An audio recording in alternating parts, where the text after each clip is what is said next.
નમસ્કાર દોસ્તો, આપણી આજની વાર્તા છે વૃદ્ધાશ્રમની યાત્રા. ચેનલ પર આપનું સ્વાગત છે. અમારી આજની વાર્તા એક ખૂબ જ હૃદયસ્પર્શીને શીખ આપતી વાર્તા છે, જેના શીર્ષક છે વૃદ્ધાશ્રમની યાત્રા.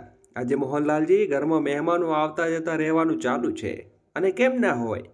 આજે મોહનલાલજી, જેમણે સતત 30 વર્ષ સુધી સરકારી વિભાગમાં પોતાની સેવા આપી હતી, તે નિવૃત્ત થઈ રહ્યા છે.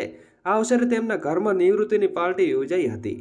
બધા સગા સંબંધીઓ, તેમને નજીકના મિત્રો આમંત્રિત કરવામાં આવ્યા હતા. અરે પતિદેવ ક્યાં ગયા? સુશીલાજી બોલી. તમે અહીં ઊભા છો? તે બધા મહેમાન તમારી વાત પૂછતા છે, અને તમે અહીં વિચારોમાં ગરકાવ છો.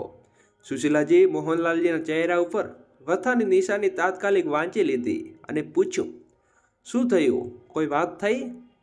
કંઈ નહીં, બસ આમ વિચારતો હતો કે નિવૃત્તિ પછીનું જીવન કેવું રહેશે. હવે તો આ ઘર પણ ખાલી કરવું પડશે. જ્યાં 35 વર્ષ વિતાવ્યા, આ ઘરમાં જીવનની કેટલીય યાદગીઓ જોડાયેલી છે.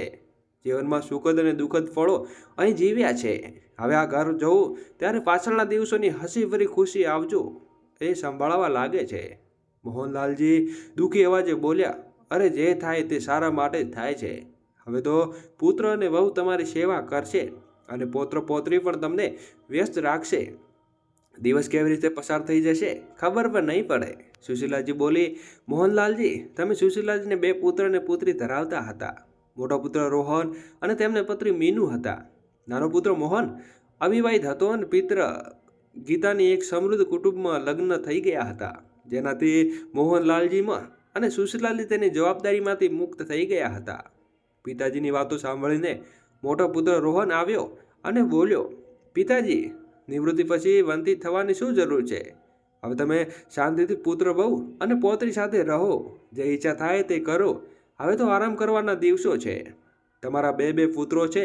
હા, હું પણ એમ જ કહી રહ્યો છું, પણ એ પછી મોટી ચિંતામાં બેઠા છે.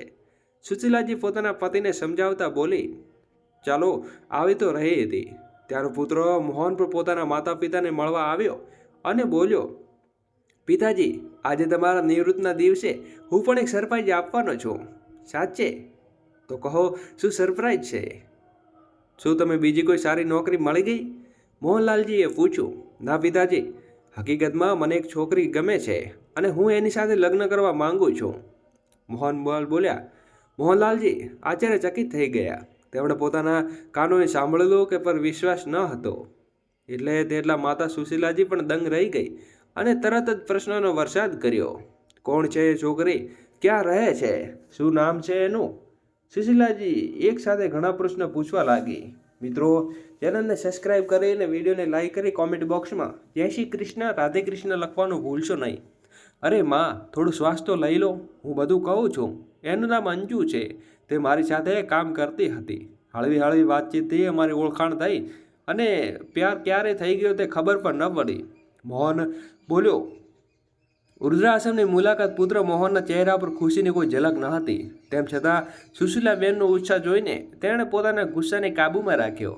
તેટલામાં મોહને ફરી એકવાર તીર છોડ્યું. માં, પણ છોકરીવાળાએ એક નાનકડી શરત છે. શરત? શરતનું નામ સાંભળતા સુશીલાબેન ચોંકી ગઈ. વિવાહમાં કેવી શરત બેટા? હકીકતમાં અંજુના માતા પિતાની શરત એવી છે કે લગ્ન ત્યારે જ કરશે જ્યારે હું તેના ઘરે જમાઈ બનીને રહેવું પડશે. આ સાંભળતા સુશીલાબેન પગ નીચેથી જમીન ખસી ગઈ હોય તેવું લાગ્યું. તો તે કદી ન થાય. આમ કરીએ તો તેઓ પોતાનો ગુલામ બનાવી રાખવા માંગે છે. સમજવાનો પ્રયાસ કર બેટા. સુશીલાબેન પોતાના ગુસ્સાને દબાવતા કહ્યું. નહીં માં, એમાં કંઈ ખોટું નથી. જમાઈ બનવામાં હાનિ શું છે? એ તો એક નાનકડી વાત છે. જ્યારે અમે બંને સાથે જીવીશું તો અહીં રહીશું કે ત્યાં શું ફેર પડે છે? જીવનમાં તો અમને જીવવું છે ને. આટલું સાંભળતા જ મોહનલાલજી ગુસ્સામાં ઊભા થઈ ગયા. તેમણે મોહનના ગાલ ઉપર જોરદાર થપ્પડ મારી. અને આ તને નાનકડી શરત લાગે છે? નાલાયક!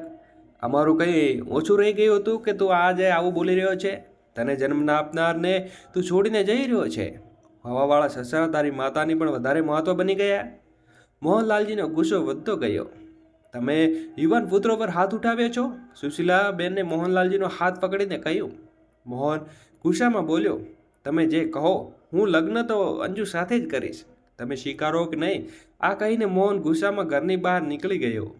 મોહનલાલજી પોતાનું માથું પકડીને બેઠા રહ્યા. આવો ગિફ્ટ આપ્યો છે મારા દીકરાએ. હવે ઘર ખાલી કરવાનો સમય નજીક આવી રહ્યો છે. મોટા પુત્રનો પત્ર એક દિવસ મોહનલાલજીના ઘરે એક કુરિયરે આપ્યો. તેમણે મોટા પુત્ર રોહન નામે હતો. તેમણે પત્ર ખોલી વાંચવાનું શરૂ કર્યું. પત્ર વાંચતા જ તેમનું દુઃખ વધ્યું. શું થયું? તમે બોલતા કેમ નથી? પત્રમાં શું લખ્યું છે? સુશીલાબેન ચિંતામાં થઈને પૂછ્યું. મોહનલાલજી દુઃખ છુપાવતા બોલ્યા, તમારા મોટા પુત્રને વિદેશમાં નોકરી મળી ગઈ છે. હવે તે પણ હંમેશા માટે દૂર જતો રહે છે. સુશીલાબેન આશ્ચર્યચકિતથી તેમની તરફ જોઈ રહી. શું? ચાલો, સારું છે ને? આપણો દીકરો હવે પ્રગતિના માર્ગે છે. સુશીલાબેનને ગળામાં આવેલા રુદનને રોકતા તેમને સાતત્વ આપી. મોહનલાલજી આત્મચિંતનમાં પડી ગયા. મોહન તો પહેલેથી જ આપણું દિલ તોડી ચૂક્યો છે. હવે મોટો દીકરો પણ છોડીને જતો રહે છે. સુશીલાબેનના ડોકિયા ભરાઈ ગયા. બેટા, તારી પાસેથી તો આની અપેક્ષા નહોતી. મોટા ભાઈએ પણ ક્યારેય અમારા માટે વિચાર્યું નથી. તું એ અમને બે આશા ખાવાની કારગર લાવી દીધા. મોહનલાલજી, હવે આ માની શા માટે? ભવિષ્યની ચિંતા ન થાય. હવે અમે ક્યાં જઈશું ને અમારું ઘર પણ થોડા સમયથી અમારા કબજે લઈ લેવામાં આવશે. સુશીલાબેન ચિંતામાં સતાવી લાગી. અને તું શા માટે ચિંતા કરે છે? સુશીલા, તારા નિવૃત્તના પૈસા આવ્યા છે અને પછી પેન્શન પણ છે. આપણા બંનેનો ખર્ચો આરામથી ચાલશે. આપણું તો હવે કેટલું છે શું? અને જ્યાં સુધી રહેવાનું છે ત્યાંનો પણ ઇંતજામ વૃદ્ધાશ્રમમાં થઈ જશે. મોહનલાલજી સુશીલાબેનને સમજાવીને બહાર ગયા, પરંતુ તેમને ભારે થયેલા નયન સુશીલાબેનને છુપાવી શક્યા નહીં. બંને મનમાં ચાલતી ઉથલપાથલ તેના હૃદયને સ્પષ્ટ અવાજ બની રહી હતી. એકબીજાને આશ્વાસન આપતી, અને બધું કંઈ જ નહોતું બચ્યું. તે સમયે દરવાજાની ઘંટી વાગીને દરવાજો ખોલ્યો તો સામે પુત્રી અને જમાઈ હતા. સુશીલાબેન તેઓને અંદર લાવી. અને મમ્મી પપ્પા ક્યાં છે? ઘર પર નથી દેખાતા. ત્યારે મમ્મી પપ્પા ક્યાં છે? ઘરમાં નથી દેખાતા. હા, વૃદ્ધાશ્રમ ગયા છે. તે જાણવા કે આપણે ત્યાં રહી શકીએ કે નહીં. સુશીલાબેન ઊંડો શ્વાસ લઈને મોટી મમ્મી સામાનવાણીમાં કહ્યું. એમની વાત સાંભળીને પુત્રી આશ્ચર્યમાં પડી ગઈ. શું? આ શું બોલી રહ્યા છો? બે પુત્રો હોવા છતાં તમે આ વૃદ્ધાવસ્થામાં વૃદ્ધાશ્રમ જવાનો વિચાર કરવાનું છે? જ્યારે તમને સૌથી વધુ સંભાળ અને સહારો જોઈએ તે સમયે તમારો આ નિર્ણય? બેટા, પરંતુ એ પુત્ર હવે આપણા છે જ ક્યાં? સુશીલાબેન તમામ વાતો પોતાની પુત્રીને જમાઈને સમજાવી. થોડા સમય મોહનલાલજી પણ આવી ગયા. મમ્મી પપ્પા, તમે હવે અમારું ઘર જ આવો. હવે તમારે અમારી સાથે જ રહેવાનું છે. શું માતા પિતાની જવાબદારી માત્ર પુત્રોની જ હોય છે? શું પુત્રીઓની પોતાના માતા પિતાને સાચવી શકતી નથી? ત્યારે આવી કરુણ દીકરી જોઈને દીકરી માટે એક લાઈક અને બેટી માટે જય શ્રી કૃષ્ણ લખવાનું ભૂલશો નહીં. શક્ય છે બેટા, પરંતુ અમે તારા માટે બોજ બનીને રહેવો નથી માંગતું. આપણે તો જીવન જીવી ચૂકીએ છીએ. અમે તારા જીવનમાં તમે ખુશીઓ જોવા માંગીએ છીએ. જમાઈ બોલ્યા. મમ્મી, આ વયમાં આપણે તમારું તજજ્ઞ જ્ઞાન લેવા જઈશું નહીં.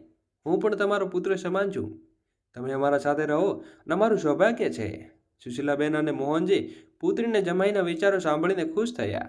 પુત્રોએ એમને તાત્કાલિક રીતે જાદુ કરી દીધું અને અહીંથી જમાઈ કે જે તેમને છોડવા માટે તૈયાર જ નથી. પુત્રીને જમાઈ પ્રેમથી જુએ છે. બેટા, સહારો જરૂર પડે, પણ સ્વાભિમાન મારી પાસે છે. ભલે જિંદગી અહીં પૂરી કરાય, પણ હૃદય પર છે ને શિક્ષાપ્રદ વાર્તા છે. મેં ક્યારેય તમારું સાથ છોડ્યું નથી, તો આજે કેમ છોડું? 2 દિવસ પછી અમે વૃદ્ધાશ્રમ જવા જઈશું અને રિટાયરમેન્ટથી મળેલા પૈસા વૃદ્ધાશ્રમને આપીશું. સુશીલાબેન ઘેરો વિચારમાં ગરકાવ થઈ ગઈ. પુત્રો હોવા છતાં આ ઉંમરે આટલો સહારો શોધવો પડી રહ્યો છે. ક્યારેક પોતાની કિસ્મતને દુશ્વાસ આવી તો ક્યારેક પરિવારને. હે ભગવાન, અમને કેમ ઉપર નહીં બોલાવી લીધી? હવે આ ઉંમરે જીવનમાં અમારું બાકી શું છે? આટલા મોટા દિવસે પુત્ર અને રોહિતાની પત્ની અને બાળકો સાથે માતા પિતાને ઘરે આવ્યા. મમ્મી, બાપુજી, આજે હું ખૂબ ખુશ છું. લો જો, મીઠું મોઢું કરી લો. તે બોલ્યો. કેમ પુત્ર, એવું તો શું થયું? બાપુજી પૂછ્યું. તમે વિદેશમાં નોકરી મળી છે, હવે હું ક્યાં સેટલ થઈ જઈશ? રોહન ખુશીથી બોલ્યો. બાપુજી, રોહનના હાથમાં તે એન્ટરપોઇન્ટ લેટર આવીને બોલ્યો. બેટા, આ નિર્ણય લેતા પહેલાં તું તારા મા બાપ વિશે એકવાર વિચાર્યું પણ ખરું? સુશીલાબેન ખૂબ ભરાયેલા મનથી ખાવા લાગી. રોહન અને તેની પત્ની આ સાંભળીને આશ્ચર્યચકિત થઈ ગયા. આ શું બોલી રહ્યા છો પપ્પા? મેજ પર કેટલી બેગ પેક કરી જોઈએ? તો રોહને પૂછ્યું, તમે ક્યાં જવાના પ્લાન છો? તમારે વૃદ્ધાશ્રમ જવાનું નક્કી કર્યું છે? બેટા, હવે અમે સ્વતંત્ર છો. સુશીલાબેન બોલી, ના મમ્મી, તમે આ વિચારમાં કેવી રીતે કરી શકો છો? રોહન બોલ્યો, મને વિદેશ જવાનું પ્રસ્તાવ મળ્યું તો હતું, પરંતુ મેં સ્વીકાર્યું નહીં. હવે હું ગુંડગાંવ પણ જતો નથી. તમારા રિટાયરમેન્ટ પછી મેં અહીં ટ્રાન્સપોર્ટ કરાવ્યું છે અને અહીં જ આપણું ઘર ખરીદ્યું છે, જ્યાંથી આપણે સૌ પહેલાં રહી શકીએ. આ મીઠાઈ તેની ખુશીઓ માટે છે. હવે તમે તમારી સાથે વૃદ્ધાશ્રમનું સુખ પૌત્ર પૌત્રી સાથે માણી શકો છો. બેટા અને વહુ બંને તેમના માતા પિતાના ચરણોમાં વંદન કર્યું અને બોલ્યા, અમે તમારી સેવા કરવાનો અવસર ઈચ્છીએ છીએ. બાપુજી, અમે ઈચ્છીએ છીએ કે તમારું સ્થાન ન મળાવ, પરંતુ અમે તમારા સાથ આપીને તમારા સ્નેહ અને આશીર્વાદની જરૂર છે. બાપુજી ભાવુક થઈને બોલ્યા, બેટા, આજ તો તમને ધન્ય કરી દીધા. તે સમયે બાળકો બોલ્યા, સાચા ક્યાં ગયા હતા? આગળ જોઈને મોહન હાથ જોડીને ઊભો હતો. બાપુજી, મને માફ કરી દો. તમે જ કહ્યું હતું કે અનુ મારી સાથે ઈચ્છા વિરુદ્ધ રાખવા માંગે છે. જ્યારે હું લગ્ન માટે જઈ રહ્યો હતો ત્યારે તમારા શબ્દો મારા કાનમાં ગુંજી ઉઠ્યા અને મારી ભૂલની સમજ પડી ગઈ. હવે હું તેમને પસંદ કરેલી છોકરી સાથે લગ્ન કરીશ. દુરસ્તાઓ અને ભૂલથી સમજ્યા પડી ગઈ છે, એવું જ અમારા માટે પૂરતું છે. સુશીલાબેન બોલી, માતા પિતાના મોહનલાલે હારદાન લઈ ગયા. દાદાજી, એક સેલ્ફી તો બને. બાળકો બોલ્યા. આજે આખું કુટુંબ એક સાથે ખુશી મનાવી રહ્યું હતું અને સુશીલાબેન ભગવાનનો આભાર માની રહી હતી કે મિત્રો, માતા પિતાને વિશાળ વૃક્ષ જેવા છે, જેની છાયામાં સંતાનો સુરક્ષિત છે.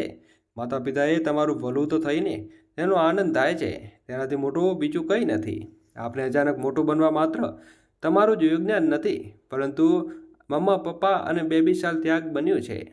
તેથી માતા પિતાને પ્રેમથી માણીએ અને પાણીએ સિંચિત કરતા રહો, કેમ કે જો છાયાવટ વૃક્ષ સુકાઈ જાય તો ઘરનો આંગણો પણ ધૂપમાં ઓછું પડે છે.